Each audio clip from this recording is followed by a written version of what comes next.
পৃথিবীর মানুষ এমন স্বার্থপর যে শুধু দিলেই তারা খুশি। যখন একবার দেওয়া বন্ধ করে দিছেন তো আপনার নামে যে কত বদনাম করবে যা বলার বাইরে। আপনি আজকে তাদেরকে খাওয়াইতেছেন তো আপনার গুণগান করবে, আজকে খাওয়া বন্ধ করে দেন দেখেন আপনার নামে বদনাম শুরু করে দিয়েছে। আর একটা কথা, যে আপনি দিতে পারলে আপনি পরিবারের কাছে বলেন, বন্ধুর কাছে বলেন, ভালোবাসার কাছে বলেন, সবার কাছেই আপনি শ্রেষ্ঠ। আপনি দিতে পারবেন না, আপনি কারো কাছেই ভালো না, কারো কাছেই শ্রেষ্ঠ ছেলে না। আপনি আজকে আপনার পরিবারকে টাকা দিতে পারলে আপনি পরিবারের শ্রেষ্ঠ বা ভালো সন্তান। যদি দিতে দিতে মনে করেন যে আপনার মানে খারাপ সময় চলে আসছে, তখন বুঝতে পারবেন যে পরিবার কী জিনিস। আর বন্ধুদের বিষয়টা তো আলাদা। এরা আজকে তুমি খাওয়াইতেছো, আজকে তোমার গুণগান করবে।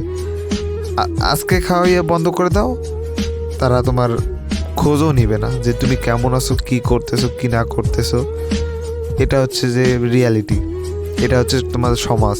এই জন্য কারো দেখার টাইম নেই, কারো দিক।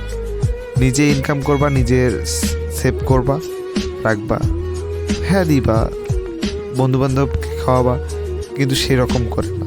আজকে তুমি খাইতেছো, আজকে তোমার পিছনে তোমার অনেক গুণগান করবে যে এটা সেটা। আজকে খাওয়া বন্ধ করে দাও, তোমার সব কিছু শেষ, 1 মিনিটে সব কিছু শেষ করে দিবে। এটা হচ্ছে রিয়ালিটি, এটা হচ্ছে মানুষের আচার আচরণ বা ব্যবহার। তাই বলে যে আমি সব পরিবার বা সব বন্ধুবান্ধব সবার কথা বলতেছি না। কিছু কিছু আছে যারা আজকে দিতে পারবেন, আজকে আপনার গুণগান করবে, কালকে দিতে পারবেন না, আপনার বদনামের সীমা রাখবেন।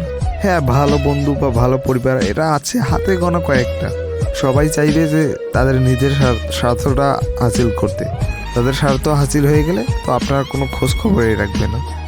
আজকে তার স্বার্থ আছে, আজকে আপনাকে ফোন দিবে বা কল দিবে, বন্ধু আয়। কিন্তু যখন আপনার স্বার্থ হাসিল হয়ে গেছে ওর, আর খোঁজ খবর নেওয়ার কোনো মানে ইচ্ছা বোধই করবে না। এটা হচ্ছে রিয়ালিটি, এটা হচ্ছে সমাজ। তো এটা কাউকে খারাপও লাগতে পারে, কাউকে ভালো লাগতে পারে। তো সবার উদ্দেশ্যে একটা কথায়, যদি ভিডিওটি ভালো লাগলে লাইক, কমেন্ট, শেয়ার এবং চ্যানেল নতুন দর্শক হতে গেলে চ্যানেলটিকে সাবস্ক্রাইব, আর পেজ থেকে ভিডিওটা দেখলে প্লিজ ফলো।